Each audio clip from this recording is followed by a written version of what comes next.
Evangelio del día. Evangelio según San Mateo, capítulo 25, versículos 1 al 13. En aquel tiempo, Jesús dijo a sus discípulos esta parábola: el reino de los cielos es semejante a 10 jóvenes, que tomando sus lámparas, salieron al encuentro del esposo.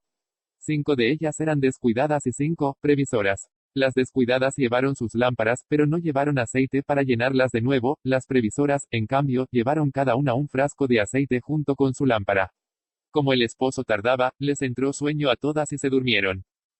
A medianoche se oyó un grito: ya viene el esposo. Salgan a su encuentro. Se levantaron entonces todas aquellas jóvenes y se pusieron a preparar sus lámparas, y las descuidadas dijeron a las previsoras: denos un poco de su aceite, porque nuestras lámparas se están apagando.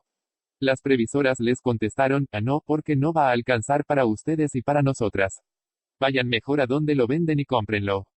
Mientras aquellas iban a comprarlo, llegó el esposo, y las que estaban listas entraron con él al banquete de bodas y se cerró la puerta. Más tarde llegaron las otras jóvenes y dijeron: Señor, Señor, ábrenos. Pero él les respondió: yo les aseguro que no las conozco. Estén pues preparados porque no saben ni el día ni la hora. Homilía del Papa Francisco. Queridos hermanos y hermanas, buenos días. En el credo profesamos que Jesús de nuevo vendrá en la gloria para juzgar a vivos y muertos. La historia humana comienza con la creación del hombre y la mujer a imagen y semejanza de Dios y concluye con el juicio final de Cristo.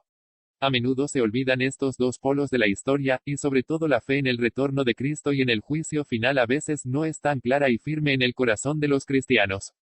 Jesús, durante la vida pública, se detuvo frecuentemente en la realidad de su última venida.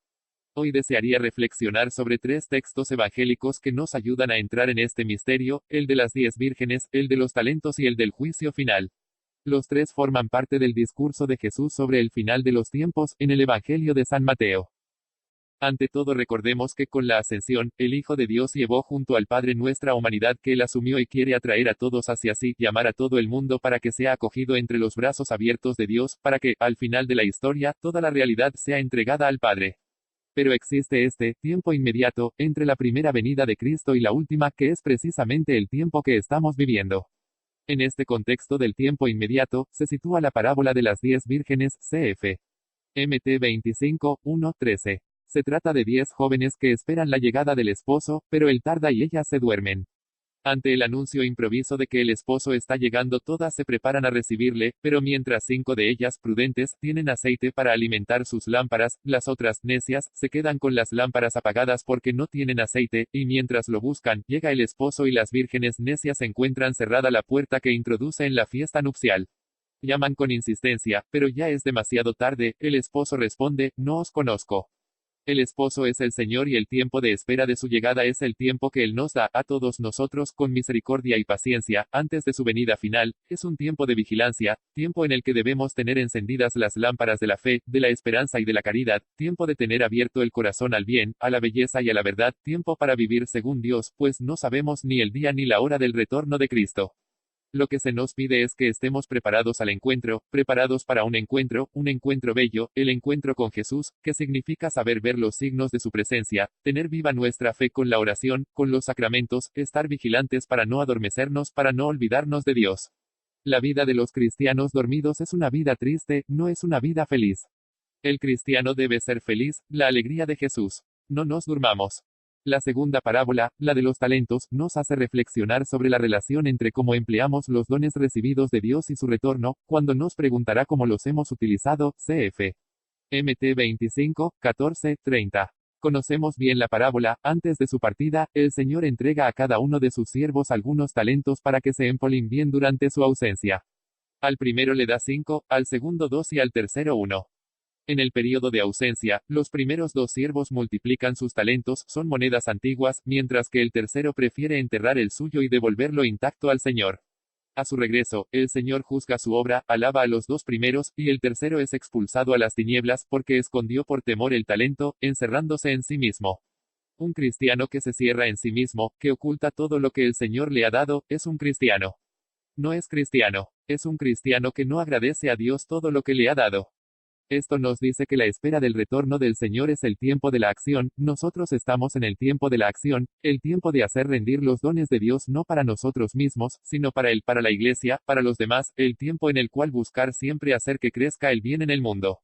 Y en particular hoy, en este periodo de crisis, es importante no cerrarse en uno mismo, enterrando el propio talento, las propias riquezas espirituales, intelectuales, materiales, todo lo que el Señor nos ha dado, sino abrirse, ser solidarios, estar atentos al otro. En la plaza he visto que hay muchos jóvenes, ¿es verdad esto? Hay muchos jóvenes. ¿Dónde están? A vosotros que estáis en el comienzo del camino de la vida, os pregunto, ¿habéis pensado en los talentos que Dios os ha dado? ¿Habéis pensado en cómo podéis ponerlos al servicio de los demás? No enterréis los talentos. Apostad por ideales grandes, esos ideales que ensanchan el corazón, los ideales de servicio que harán fecundos vuestros talentos. La vida no se nos da para que la conservemos celosamente para nosotros mismos, sino que se nos da para que la donemos. Queridos jóvenes, tened un ánimo grande. No tengáis miedo de soñar cosas grandes. Finalmente, una palabra sobre el pasaje del juicio final, en el que se describe la segunda venida del Señor, cuando Él juzgará a todos los seres humanos, vivos y muertos, cf. Mt 25, 31, 46. La imagen utilizada por el evangelista es la del pastor que separa las ovejas de las cabras. A la derecha se coloca a quienes actuaron según la voluntad de Dios, socorriendo al prójimo hambriento, sediento, extranjero, desnudo, enfermo, encarcelado, he dicho, extranjero, pienso en muchos extranjeros que están aquí, en la diócesis de Roma, ¿qué hacemos por ellos? Mientras que a la izquierda van los que no ayudaron al prójimo. Esto nos dice que seremos juzgados por Dios según la caridad, según como lo hayamos amado en nuestros hermanos, especialmente los más débiles y necesitados. Cierto, debemos tener siempre bien presente que nosotros estamos justificados, estamos salvados por gracia, por un acto de amor gratuito de Dios que siempre nos precede, solos no podemos hacer nada. La fe es ante todo un don que hemos recibido. Pero para dar fruto, la gracia de Dios pide siempre nuestra apertura a Él, nuestra respuesta libre y concreta. Cristo viene a traernos la misericordia de Dios que salva. A nosotros se nos pide que nos confiemos a Él, que correspondamos al don de su amor con una vida buena, hecha de acciones animadas por la fe y por el amor. Queridos hermanos y hermanas, que contemplar el juicio final jamás nos dé temor, sino que más bien nos impulsa a vivir mejor el presente. Dios nos ofrece con misericordia y paciencia este tiempo para que aprendamos cada día a reconocerle en los pobres y en los pequeños, para que nos empleemos en el bien y estemos vigilantes en la oración y en el amor. Que el Señor, al final de nuestra existencia y de la historia, nos reconozca como siervos buenos y fieles. Gracias. Audiencia General, 24 de abril de 2013.